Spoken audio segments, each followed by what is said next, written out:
everyone. How's it going? Hope everyone's having a great Saturday. It definitely doesn't feel like a Saturday. Once again, it's the days are just getting, I guess, jumbled up all together. But it's definitely been a very productive Saturday for me. Yeah. I don't know for you guys, or how about you, Amit? Yeah, it's been a good day. I got in a good run this morning. Followed that up with a good breakfast, some coffee, some work, cleaning. So yeah, it's been a productive day. It doesn't feel like a Saturday. It feels like a lockdown day. But nevertheless, it's been a good day. Yes. Yeah. And we have we're actually touching upon a completely different sport today. Yeah. A triathlon, which is something that I personally have never experienced, and I don't know if I will ever do because I don't know how to swim. So I would have to definitely learn how to swim. Yeah. What about you? Yeah. Well, I do know how to swim, but I don't know about a triathlon. But no, it's exciting. It's good to switch it up a bit. You know, we've had a lot of runners and ultra runners, and then today we get to speak with one of the finest, arguably one of the finest triathletes in India. Pretty young guy, pretty fast guy, runs as well. So, yep, Nihal's here with us tonight, and I think he's in the weight room. So I'm going to go ahead and introduce him and then bring him in. All right. What do we know about Nihal? Nihal started running in 2011 with short distances up to the 5K. After graduating in 2016, he moved up to the half marathon and then eventually turned into triathlete in 2017. Since then, he's completely devoted himself to the sport. He has progressed into becoming one of the finest triathletes in the country. Nihal is a two-time Ironman 70.3 World Championship qualifier, overall second place at the Ironman 70.3 Goa, age group third place Ironman 70.3 Colombo, age group second place at Tata Mumbai Marathon in 2019. And, you know, he isn't a shabby runner either. He has a half marathon PR of 118 and a full marathon PR of 247. Very, very strong runner. Yeah, this guy is he's a lethal weapon. Okay, let's get Nihal in. Hey man. Hey, hi Amit, hi Monica, hi everyone. How are you? I'm good. How are you? How are things with you? Good. We're doing well. Yeah, good. Hanging in there. I know that for us here in Bombay, we have to wait it out a little longer. Yeah. But we've already waited it out for a long time. Things will get better. Have you been? How's everything been on your side? It's good. It's been well. I mean, for the initial few weeks, I didn't go out much. I have avoided running for 4 weeks, and then from last 2 weeks, I've picked it up again, and it's just that I can't stay away from running. So yeah, I get a chance to run inside my society, so I've been making use of that. And so otherwise I've been cycling a lot in last 6 weeks. So yeah, I've been training continuously even during the lockdown period. Yeah, I remember a couple of days ago I saw an update from you. I think you posted a brick run. I don't remember the distance. I think it was a 16 or a 21K. But all I saw was 16K. Yeah. It was a 16K, right? Yeah. Yeah. But I just remember seeing 4-minute pace, average pace, and then Nihal commenting, "Oh yeah, managed to get in a run." It's like, geez, this guy, man. Wow. Good. So how long is do you just run loops in your complex? How long is the loop that you run? The circumference of my society is around 1.6 kilometers. Okay. Yeah, I do loops of that. It's not bad. 1.6 is still a decent loop. Yeah, it's good. It's better than people running 40-meter loops at home. So you are lucky. Yeah, 1.6 is not bad at all. Yeah. Great. Yeah. So you have a 1.6K loop. You're back to running. You're obviously biking at home. Good. I think you've lucked out, so to speak, in terms of athletes and people being able to train with all the restrictions and the lockdown. So yeah. I know you're not happy. I mean, I'm sure you wished you had a 40K loop, but hey, it's okay. No, the only thing I'm not happy about is I don't get to swim, and doing a lot of dry land training for swimming it gets boring. Yeah. I just miss a lot of swimming that I'm not able to do it since last 8 weeks. Yeah. But yeah, there's a situation that I think we need to just wait a little longer for that. Yeah, but hey, two out of 3 is still good, right? Pretty good. I mean, Yeah. I'm enjoying it. So yeah, it's going well. Yeah. Coming to triathlons. I mean, since we're talking about swimming, not being able to swim, and then biking and running. How'd you get into it? Why did you decide to switch up from being a runner and getting into 3 sports and interrogating your body and mind a little more? Yeah. One wasn't enough. Not like that. I knew I was always a good runner, and I was always fascinated by triathlon. I was part of my sports committee in my college time, and I used to conduct a lot of triathlon activities. And at that time, I was not able to. I didn't know how to swim, and I could run and bike, but I was not able to swim. So I thought maybe once I have more time, I can actually start getting into triathlon as well. And once after I finished my first triathlon, I was like, yeah, I can do better. And I realized that I'm actually a good cyclist as well. I mean, the running experience that I had also helped a lot in my cycling. And only thing that was left for me to do was to improve my swimming. I mean, to focus more on my swimming technique and work on that. And yeah, I mean, somehow I don't know, because of the group I was involved with, people I was around with, and people I was talking to. I mean, being into endurance sports, you're mostly alone, and when I find a group which was talking a lot about triathlons and endurance triathlons in general, so that's why I was kind of stick to that. And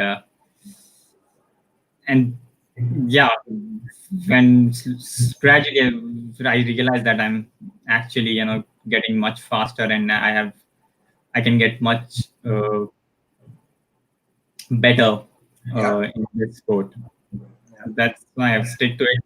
It doesn't mean I have stopped running. I have been doing half marathons and marathon as well, because I just love running. So yeah, I've somehow been able to maintain both triathlon as well as marathons. So, I mean, you're saying it was the group that you were running with, they were also triathletes, and that's what sort of pulled you into the sport? Right. So I've always been fascinated about triathlon, but when I find the group and I'm able to chat with them and discuss with them, and also get motivated by them, that how focused they are, how badly they want to do this, how badly they want to become an Ironman. This also has excited me, and also helped me align my goal in that direction. So yeah, that's how it's all started. I mean, and then of course, there's no looking back now. I said, of course, that's how it started. There's no looking back now, because you've progressed so much over the last few years that I think this is now your sport. This is, I mean, there's no discovery phase left as such. You've discovered that this is your sport, and like you said, you discovered you're a strong cyclist as well. So you have. I wouldn't say. I mean, I don't know if it's an advantage, but you definitely have strengths across. Yeah, there's triathletes who may not be great cyclists. They may be just good runners, but they still manage the 2 other legs. Right. But then you of course you develop that in you and become good at both cycling and running. And So working that's- on the third. And yeah, working on the third. Not now because he doesn't have access to a pool. But yeah, good. Nihal, I mean, it's interesting. Like training in Bombay, by and large, is challenging. Even for Monica and me, we run. So you know a little bit about us. We run a little bit here and there. We're not anywhere close to your pace, but we like running on the mountains. We train on the road. And even for runners, it's challenging to go and train because you can only go out maybe between 5:30 and 7 in the morning, especially if you have a job and you're working. You can't run in the afternoon or the evening because there's way too much traffic on the road. So being a triathlete, and considering the amount of time that you have to put into your training, because you're running, you're cycling, you're swimming, and then sometimes you're doing, two of them, sometimes you're doing all three in a session. How have you gone about managing that and managing a full-time job, and then obviously having to cook and do all the other things that all of us have to do? Right. So yeah, when I started, I didn't, take it very seriously. I mean, like, I just wanted to complete a triathlon or become an Ironman. So my focus was not, I was still able to do, 1 or 2 workouts a day. It's not, and that too not very intense initially. I was lucky in terms of my job timings. I have to. So my timings are from afternoon to night. So I have all morning for me to train. And initially, I was just doing 1 workout a day and slowly build up to 2 workouts. So I'm going to stop you. Sorry, Right. I'm going to stop. You said your work timing is afternoon to night. Yes. So what is that time? What time do you start and what time do you finish? So the timings are from 1:30 p.m. to 10 p.m. 1:30 to 10. So is it safe to assume that it's midnight by the time you sleep? Yeah, it's usually after 12. I barely sleep even before 12. I mean, Okay. Now we've caught up with you. So you sleep by 12. And then what time do you wake up and how does your training start? So I usually sleep for 6 hours. Before when I started at that time, I used to sleep quite less. I used to only sleep for 5 hours. I start my day by 5:30 or so, and initially I was working a lot on my strength. So I was doing a strength session almost every day, along with either a swim, cycle, or a run. So you do a strength, like a strength workout and then go run?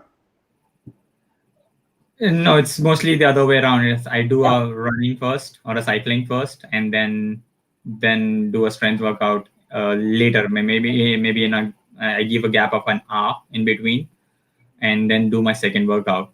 So doing a second workout has always been I have always been used to that. Doing 2 workouts before I get to my office work. But yeah.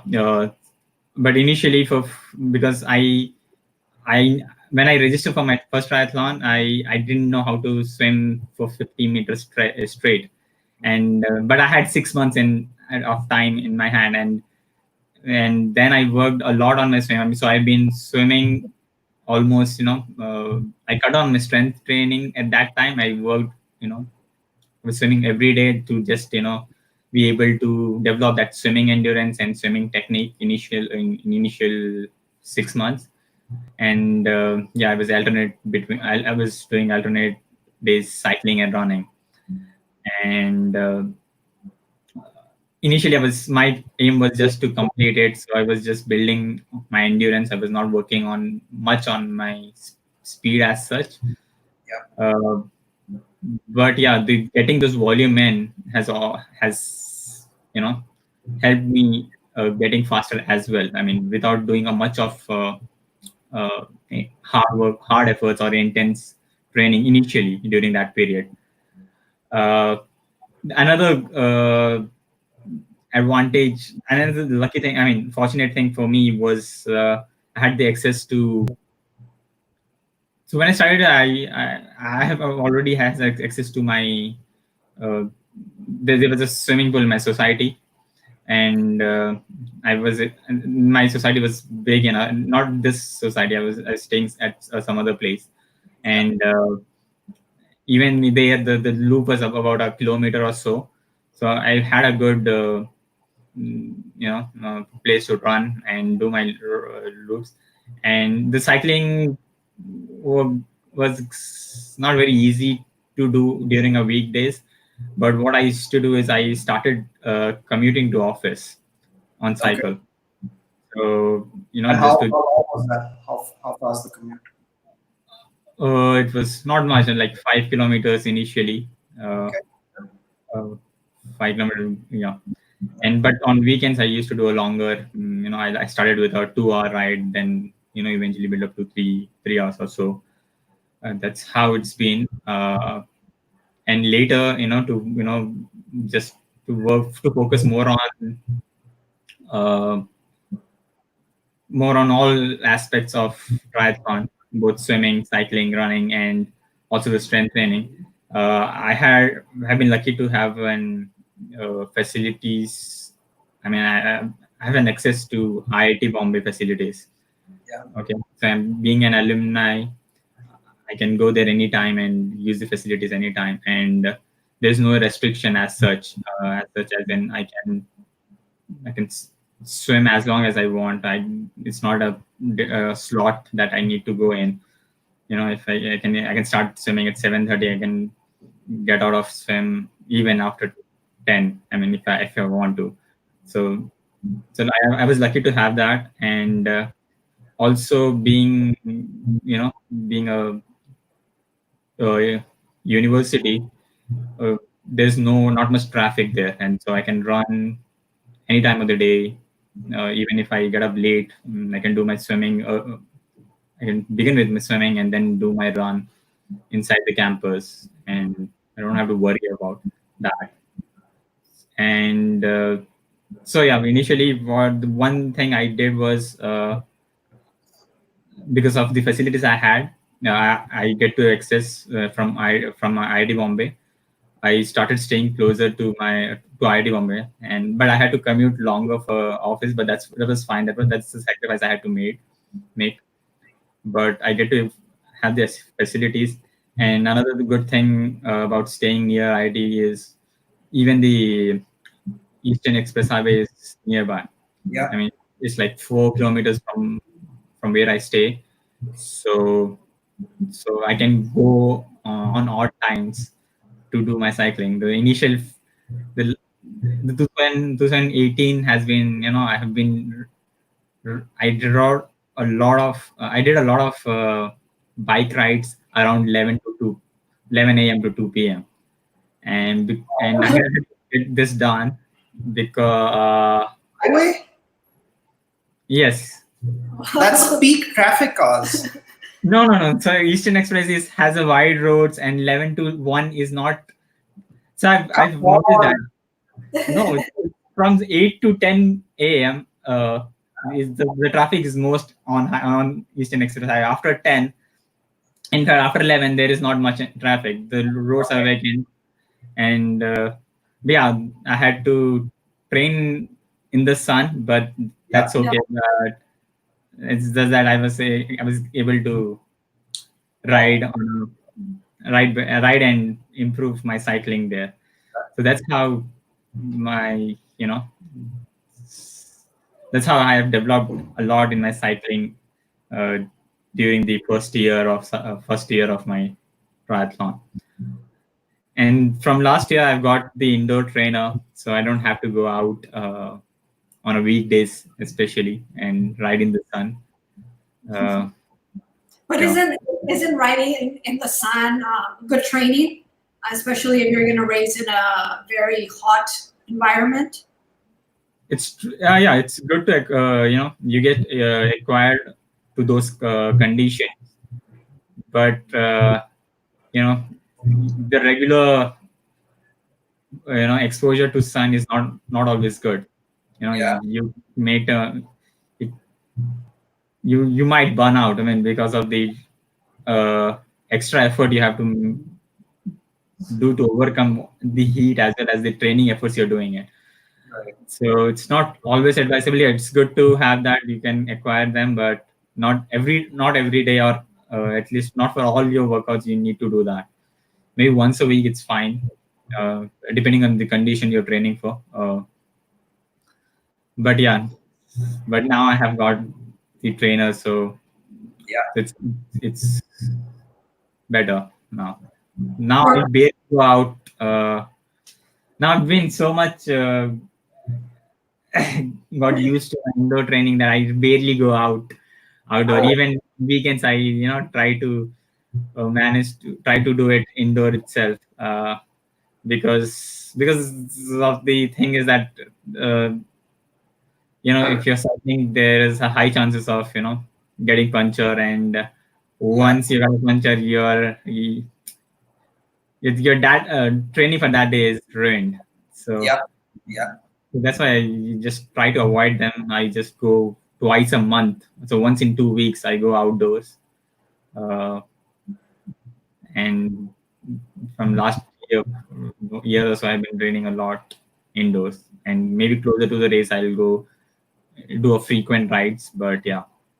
Yeah, I was just gonna say maybe closer to a race just to get those, road specific adaptations. Right. You may head out. But do you feel you can get the same conditioning, I guess, training indoors? I mean, riding indoors versus outside. So yeah, one advantage of doing training indoor is you can push hard. But there's a disadvantage is to train indoor as well. You need that atmosphere. You need to be aware of your surrounding. Uh, when you once you're because once you're doing a training on a stationary bike, you're not aware of your surrounding. You don't bother about that, and that thing you're not able to learn while training indoor. Secondly is the second is the bike control, right? Yeah, training indoor is like riding on a straight road, right? But in reality, the roads are not. The routes won't be that way. There'll be a lot of turns, uphill, downhill, sharp turns. There'll be U-turns. So, and you'll need a lot of bike handling skills that you cannot learn indoor. You have to go out, ride on those conditions, or maybe do some drills, or maybe set up some cones and do those drills to get used to that bike handling skills. Uh, so yeah, you still need to do that to actually be able to get better, both in terms both in terms of power and also the bike handling skills. And how are you doing? I mean, right now you can't obviously swim unless you have access to a swimming pool at your complex. But Right. Before the lockdown, were you still going to your campus to do your swimming, or how do you manage to do open water swimming? Because a lot of the Ironmans are open water. Right, that is true. Before the lockdown, I was so yeah. This lockdown happened. First, the pool got closed a lot before the lockdown started. So after that, I've been putting a little more focus on my upper body strength. I cannot do swimming, but I can build my work on my shoulders and back of my shoulders, and work on my mobilities and other skills. I've been using the resistance rope to get some drills done. But it's not very exciting as swimming. But yeah, you have to get those things done anyway, because otherwise you don't want to lose your fitness, because you never know how long does it's going to take.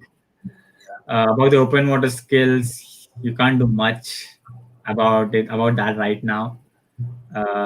It's actually I really can't say how we would be tackling that, staying indoors, the open water skills.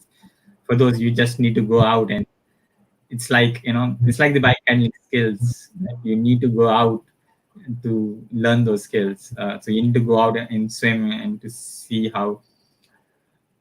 I think I think her question was, like prior to the lockdown, forget the lockdown, just in Right. general, when you're training, apart from swimming at the IIT campus pool, were you Right. able to access open waters? Were you able to go and maybe, I don't know, Drew Beach or Right. Right. So yeah.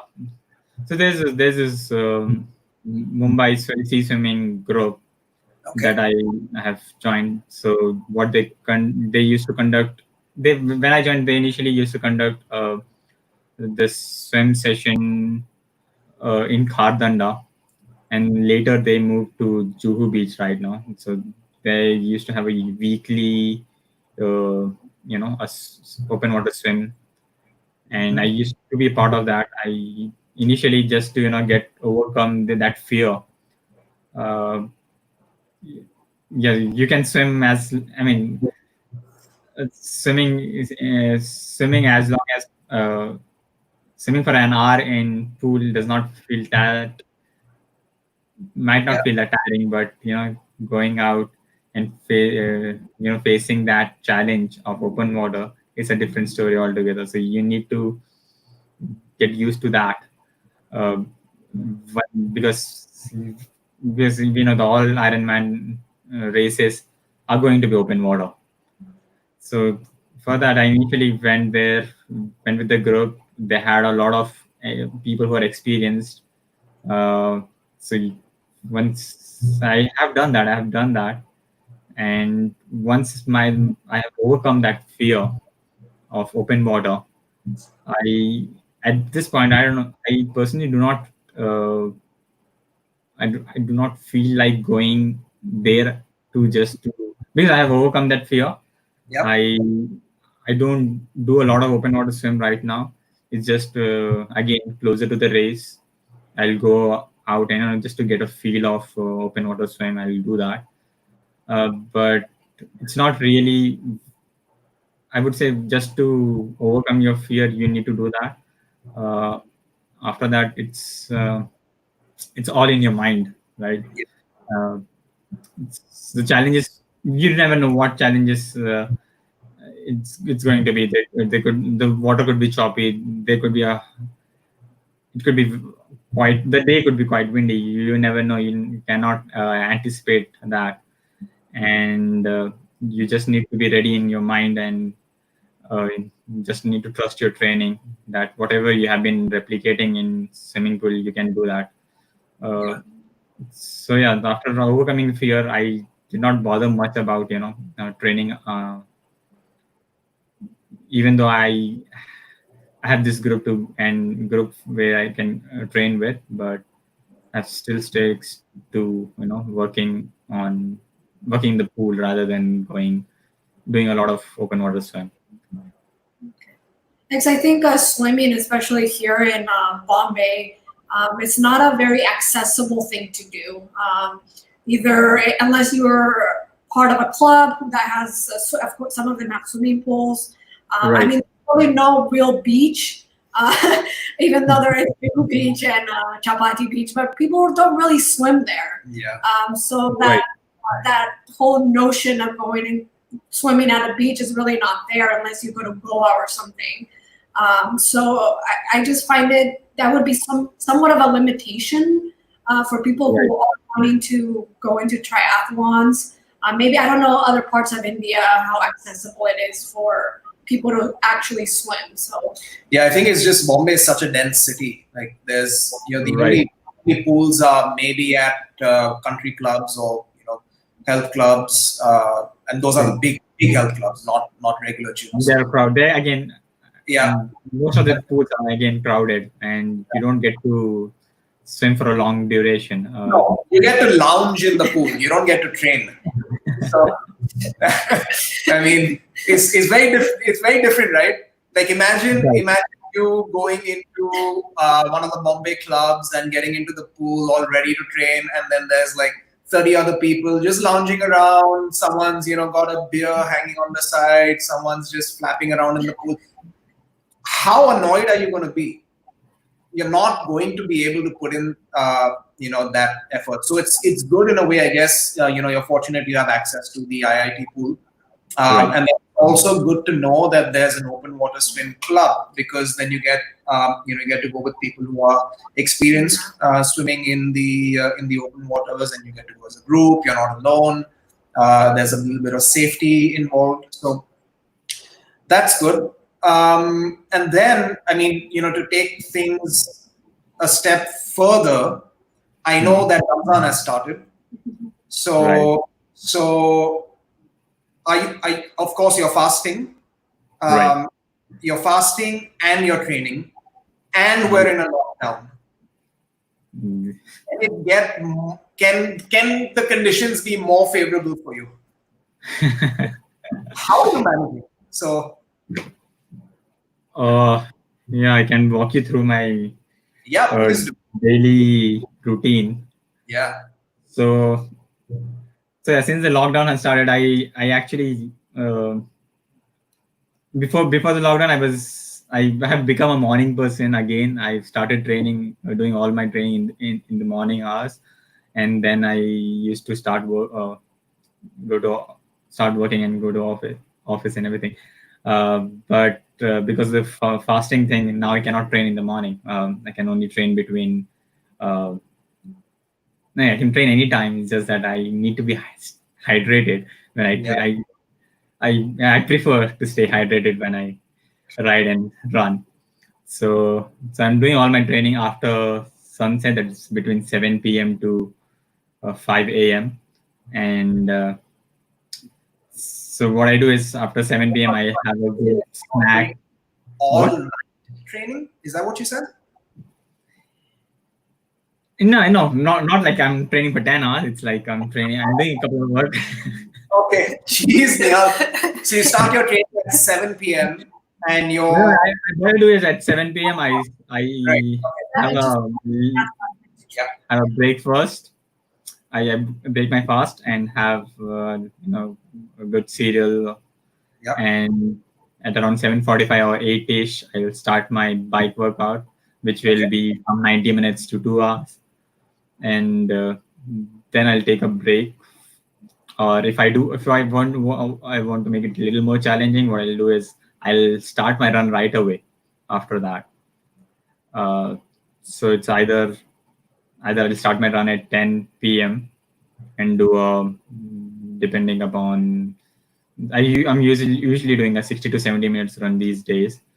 So yeah, so it's going to be that 2 hours of ride and then 60 to 70 minutes of run. I'm not running every day, and I've been running only alternate days. But yeah, so I'm trying to get the workout completed by midnight, so that I have another 4.5 hours, so that I can eat, hydrate, and recover myself, before my fasting start at 5. So this has been working so far very well in last 7 days, and I could feel that I've been able to recover well. I don't feel too hungry or too dehydrated during the day. Yeah. So yeah, I think getting it done earlier, by midnight has been really helpful, because then I can eat and recover. What time do you usually sleep? So yeah, I'm sleeping after 5. So after 5, I've had my pre-fast meal. Yeah. So I sleep from 5:30 to noon, these 12:30 these days, and then I start working from 1:30 till night. Again. Wow. That's dedication. That's dedication. Yeah, that's incredible.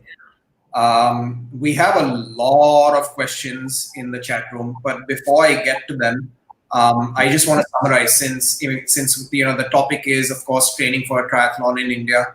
And then all of us know the challenges that we face in India, just with respect to, being able to access a pool or being able to access clean open roads for cycling. It's not always safe, I guess, to go out and bike in the day because of the crazy drivers and the traffic. So to summarize, Nihal has successfully been able to get a grip on the sport, I guess, and figure out a good routine. He's fortunate; he has access to IIT swimming pool and IIT campus, so he can pretty much swim, bike, and run at the campus. But even in challenging times like Ramzan, when your cycle for sleeping and your cycle for eating changes for a while, for 30 days, you're still able to adapt. You're still able to make sure you ride indoors at night and run also through the night, and then recover well and then get back to your work. I'm assuming you're working, so you're working from home during the lockdown. So you're able to work, you're able to train, eat, sleep, and keep your fitness up. And you've been able to access open water swim groups, which is also important. So, for those of you sitting and thinking, hey, I live in Bombay or I live in a mega city, I have a full-time job, and it's not going to be possible for me to give this sport the attention that it needs, just look at Nihal. Follow what he's done. It's pretty incredible that he's been able to manage all of this. And it just goes to show, if there's a will, there's a way. And if there's a will, you will find a way. So it's awesome. Yeah. I think it's also commendable also the fact that I think it's his own dedication and his own focus to what he wants to obtain through from his training and from what his competitions, that he has improved so much also in the triathlon. I know initially he said he wasn't, when he did his first Ironman, he wasn't concerned about the time and he just wanted to finish. But I know that now he's a very competitive athlete in the sport. So he is looking to improve. And I know that recently in Feb, you did a half iron and you came first in that and you got a PB. Yeah. That was in that was in Gandhinagar.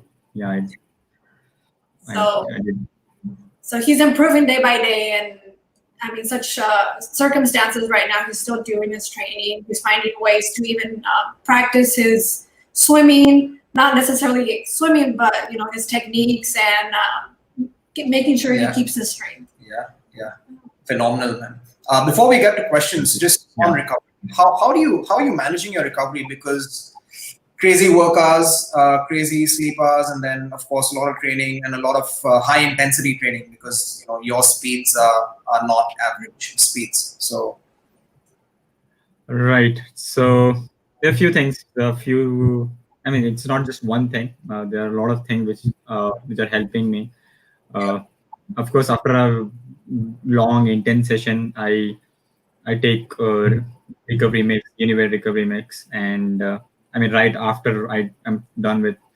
So if I do a bike plus run, and it becomes long enough and it becomes intense enough, so I take a recovery mix just after the run, and then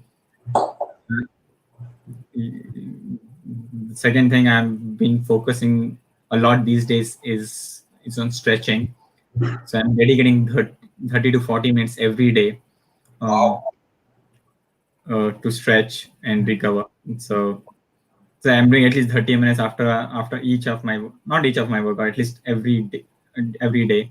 Yeah. And the another, then I've been using a lot of recovery bands.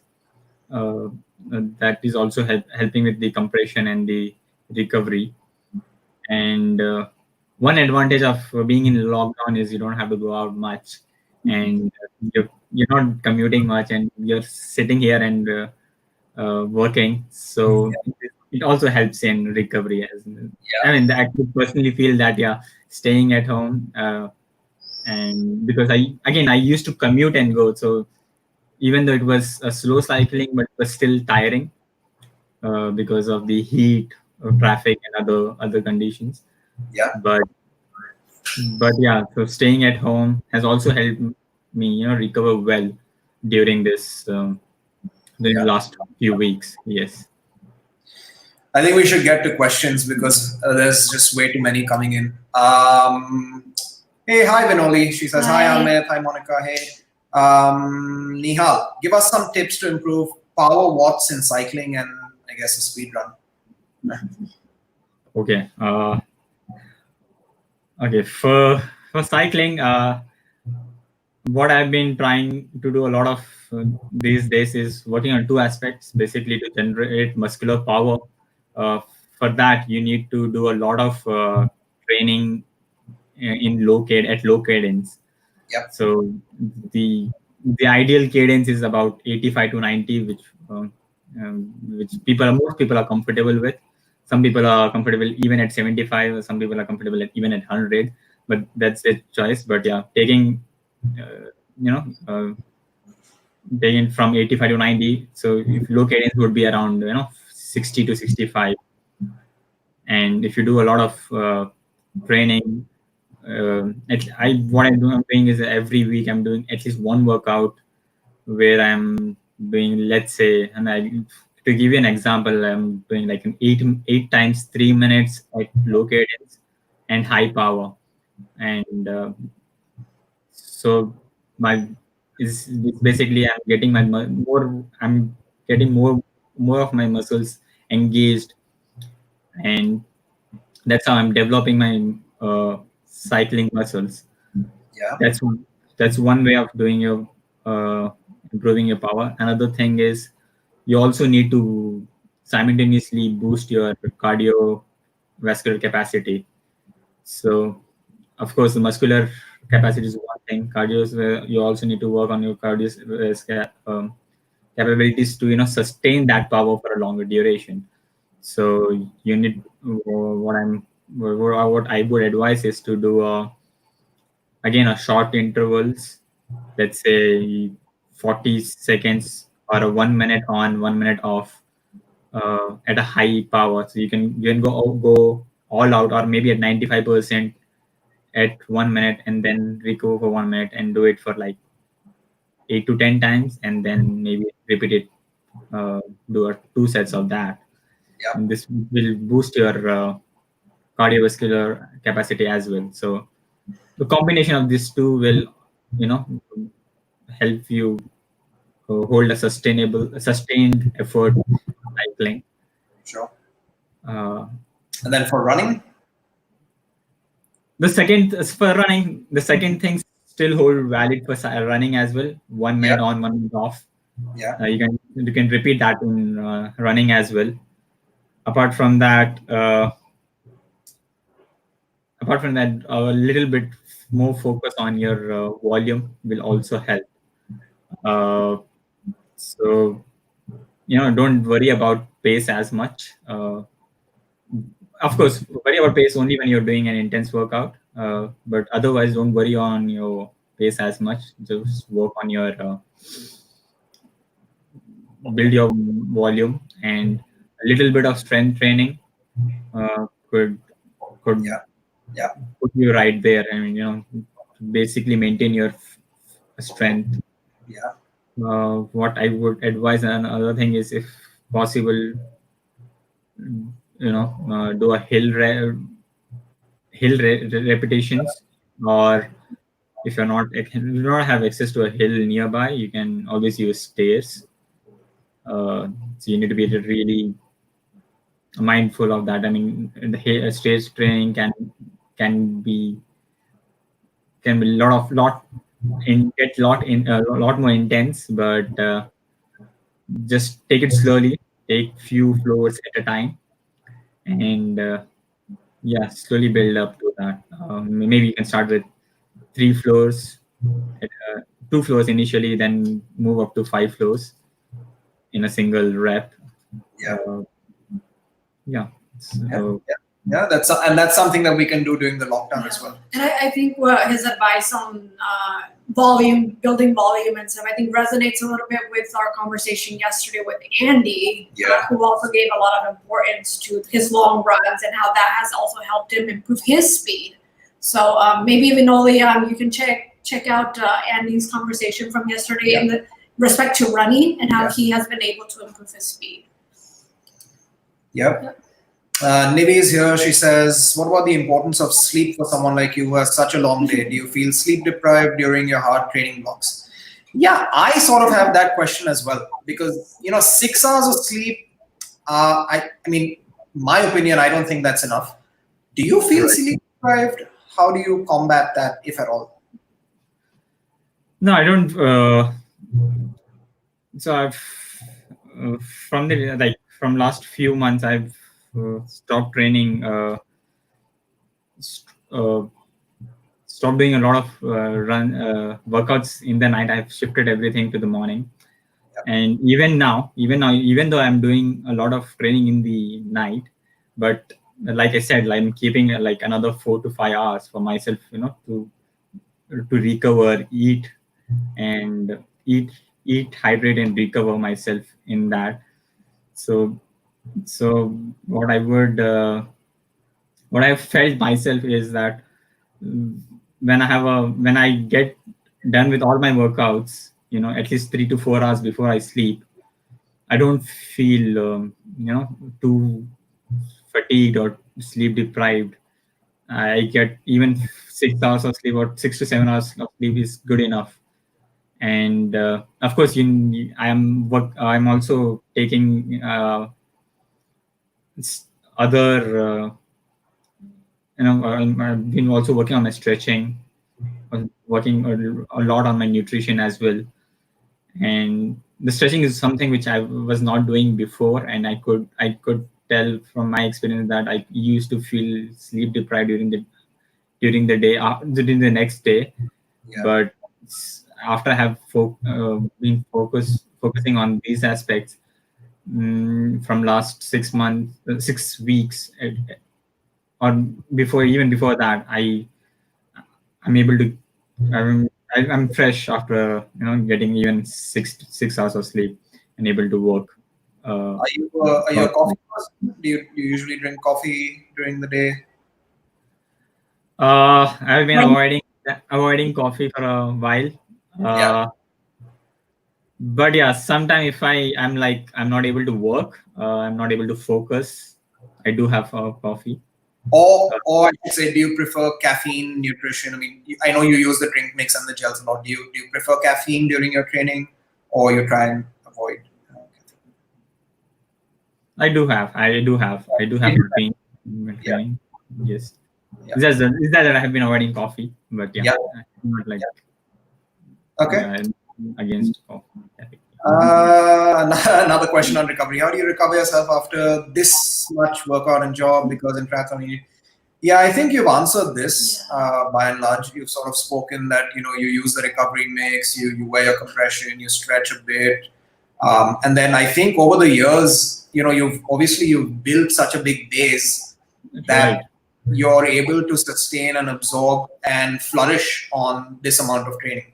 In fact, I may even suggest that if you cut your training down, you're going to find it challenging to sleep, or you're going to find it challenging to function during the day. I agree with you. And the initial, so I'll tell you, initial the couple of weeks when I was not running and I was just cycling, and I could feel that, I was not able to get a good sleep because I was not training enough. So when I started running back from last 3 weeks, I was like, my sleep has been very smooth from then. So it is actually true that, even when you cut down, I mean, if it's a gradual cut down, it's okay. And if it's a sudden cut down, it's not, your body takes a while to get used to it. And Muthu's here. He says, what about your hydration strategy for 90K bike ride, and what do you have while you're riding? Okay, for anything, any workout or any ride in over 2 hours. So I take the Unived drink mix. So what I do is I I have a stipulated time when I need to drink. So I'll take like every 15 minutes I'll have a sip. And so what I'll do is I'll alternate between normal water and the elite mix. So every 15 minutes I'll take normal water and then I'll mix. And as you know, as I after I cross 2 hours, I increase the frequency a bit more. Maybe cut down from 15 to 10 minutes. And yeah, I'll go by the duration, but not by the distance as such. But so 90K would be like around 3 hours, or maybe for few, maybe it could be lesser or more. But yeah, for any ride closer to 3 hours, this is how I go about my riding. So And if you're also, sorry. another thing is that after 90 minutes, I take my first salt capsule, and then again after an hour, and I take my second salt capsule. So if I'm riding for 3 hours, I'll be taking two salt capsule and roughly 2 elite mix. Interesting. So anything over 2 hours, you will plan a drink mix alternate with water. Yes. And then do you start sipping that from the go, like from the start?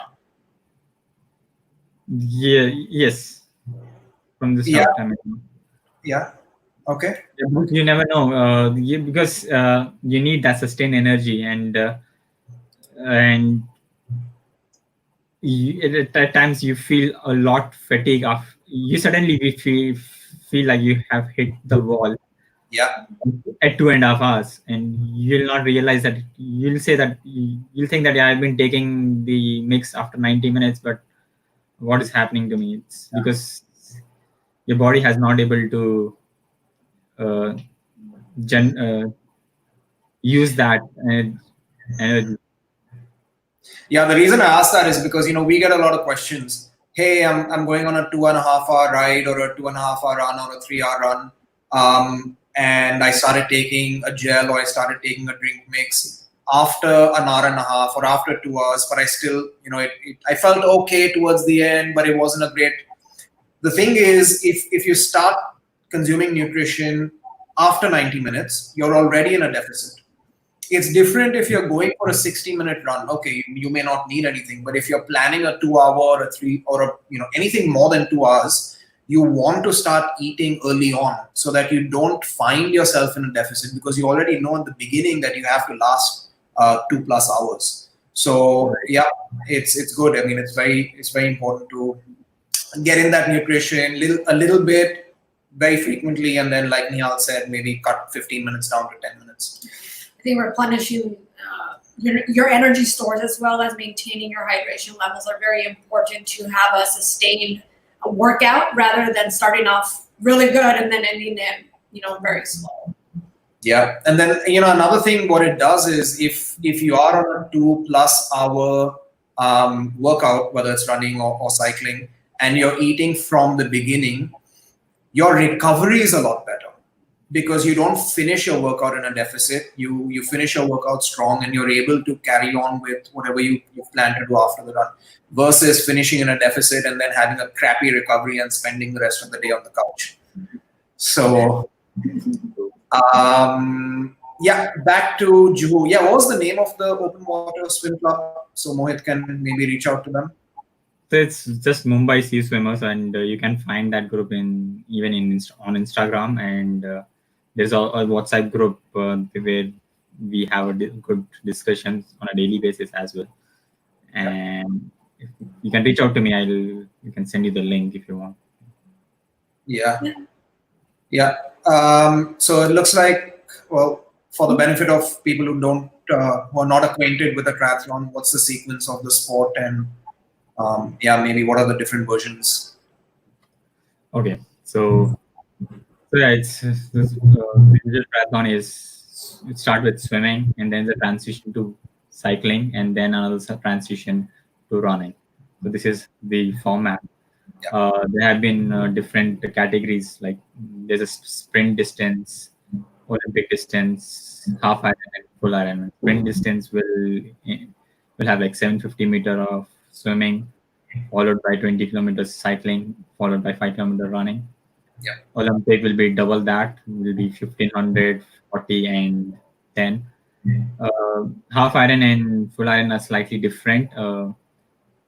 It's a longer distance, but it's not like the double of the Olympic distance. It's slightly different in that the proportions are different. The swimming is 1.9 kilometer for half Iron.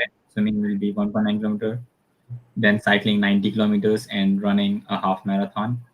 And for full Iron, it's again double 3.8 kilometer swim, followed by 180 kilometer cycling, and then full marathon at the end. Yep. And then he also wants to know, have you ever experienced a mental breakdown between your runs? Yeah, it happens most of the time when I'm doing a long run. I have initially, have felt a lot. I've been facing a lot of difficulties with long runs. It's especially because I train alone.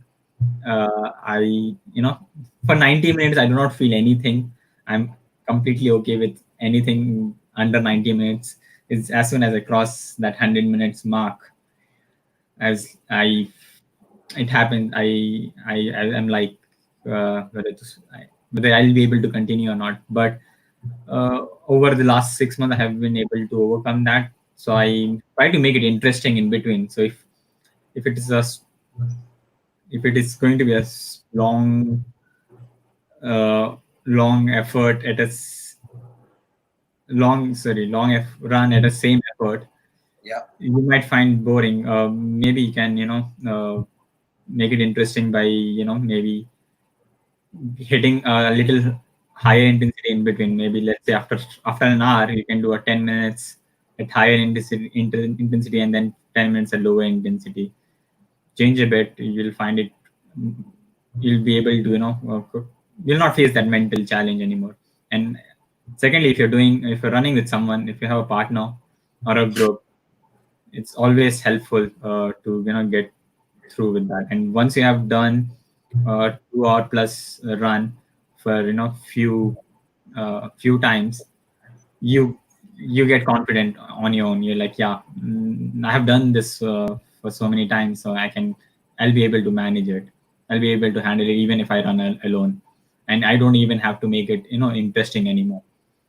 You can still do it, but it's up to you. So yeah, that's how I have went about long runs in general. Yeah, I think you're right. I've experienced that as well. A steady paced long run is, at least for me, it's always more challenging to run an easy long run. And I feel it's a lot easier to do the same distance, but in a workout. So, running an easy 25K is challenging and boring. But then running a 25K where the first 10K is easy, and then you have a session after that. So like you said, maybe 10 minutes on, 5 minutes off, or any other variation. Because when you start that, then there's a game in the mind, and then there's a challenge, and then you're like, oh, okay, I have a minute left, and then I have to start again. And by the end of it, you're almost done. So yeah. Then you're not even worried about the duration. You're just thinking about the next 10 minutes. That's it. Yeah. What about your yearly plan? How many races, how many triathlons do you usually do in a year? What's your calendar like? So I used to have, I've just been in triathlon the last 3 years, and I've not done, a lot of triathlons. It's just that, again, after you have, I think now I have built enough base so that I can do a race every 8 to 10 weeks. That's what I feel personally. But if you're starting fresh, maybe you can start slowly. Maybe you can do a triathlon for a half distance, I would say maybe once in every 6 months, and slowly build up to once in every 3 months. And it's good to do even once in 3 months, because you'll know how much you're improving, and you'll still be in the game. You'll not feel that you'll not lose interest. right? It's something it will always keep you going. Yeah. And you'll have some target, always have some target in mind that, after 3 months, I'll be aiming for this. And then after that, I'll be aiming for that. So yeah, initially you can start with 6 months and then, do 3 to 4 races a year after that. Yeah. I think this is the last question. What's your running strategy for a 21? Because marathon and triathlon varies a lot. You're a fast half marathon runner, Nihal. 118, and I know you love speed. So what's your strategy going into the race, or how do you switch up your training? Do you usually run a half as part of a training block for a triathlon? Or do you specifically train for the half marathon? Okay, so we are talking about the half marathon in triathlon or half marathon? No, just half marathon. No, just a half marathon. Yeah, so I don't do a half marathon in training. I'll do a long run half marathon, but it'll be much. It's just just for the endurance, just an easy 21K. But as a preparation for 21K, I'll not go over 16 kilometers as a tempo run. So what I'll do is I'll start with the 10K tempo and build up to 16K, and that and to get that tempo pace, I'll use my threshold pace to determine what pace I can achieve. And a lot of this also depend upon how well you have been, what was your previous timing as well, right? So if you're done 120, let's say you're done on 90 minutes half marathon, you need to be mindful that when you're doing your next, again, it depends on how close your races are. If your next half marathon is in a couple of months, you'll not be aiming for 125, you'll be aiming for 127 or 128. So yeah, I'll go about right. So I'll aim 127 or 128, and then I'll make my training plan such a way that I'll start with 10K and build up to 16K for that.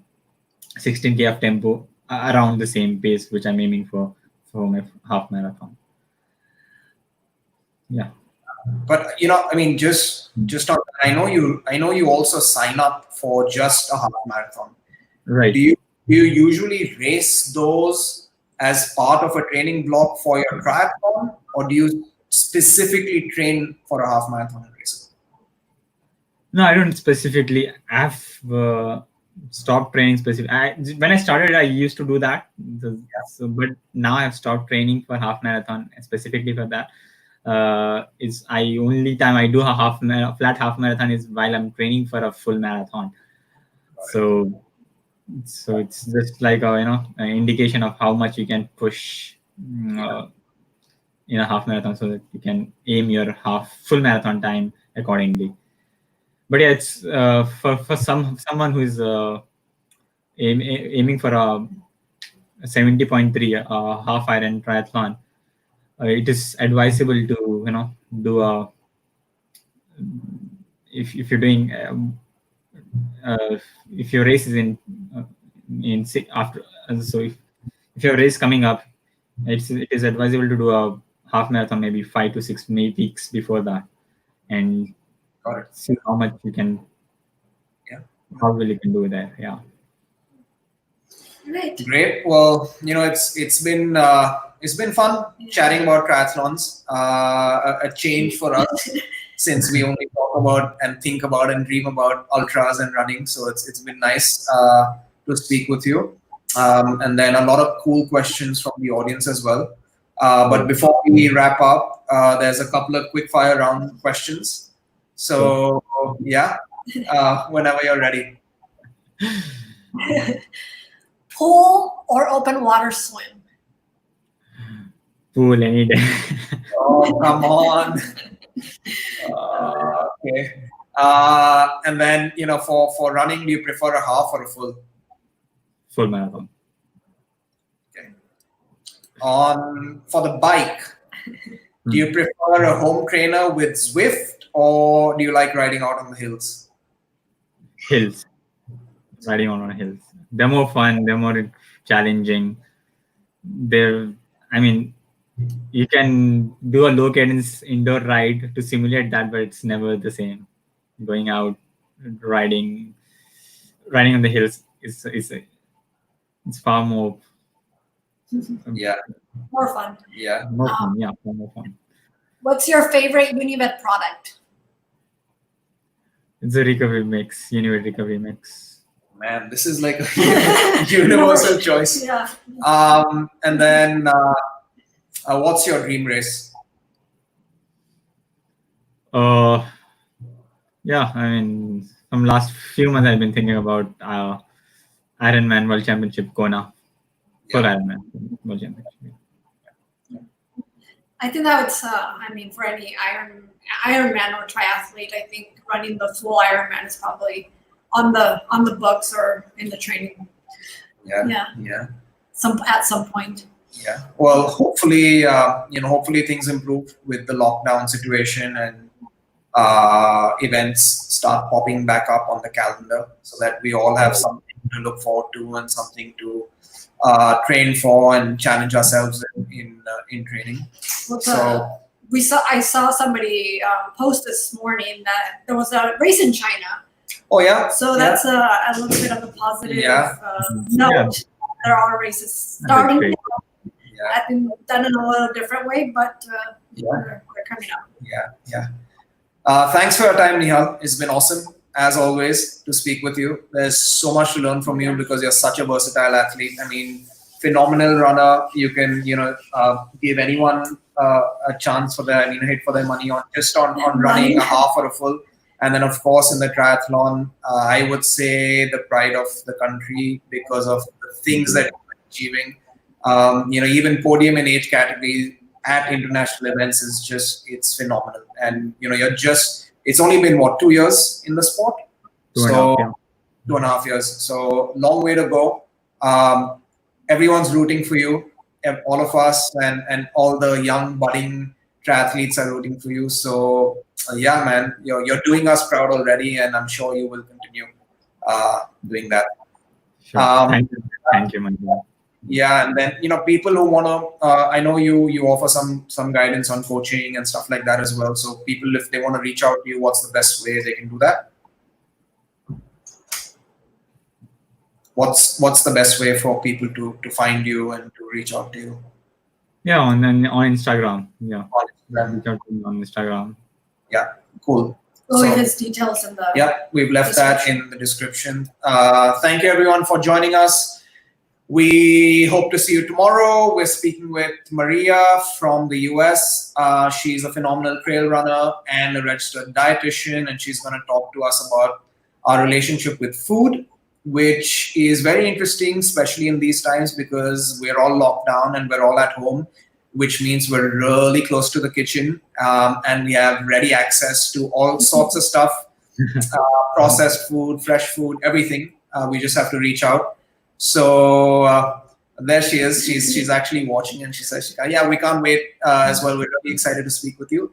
So yeah, those of you who find it challenging, intimidating, you're not sure on how you should approach the kitchen and manage food during the lockdown, but also not just the lockdown, I guess, also as a whole, as an athlete, as a triathlete, as a trail runner, as a road runner, a swimmer, a duathlete, a cyclist, whatever sport it may be, she's the one who can give us some more insight into it. So, yep, join us tomorrow.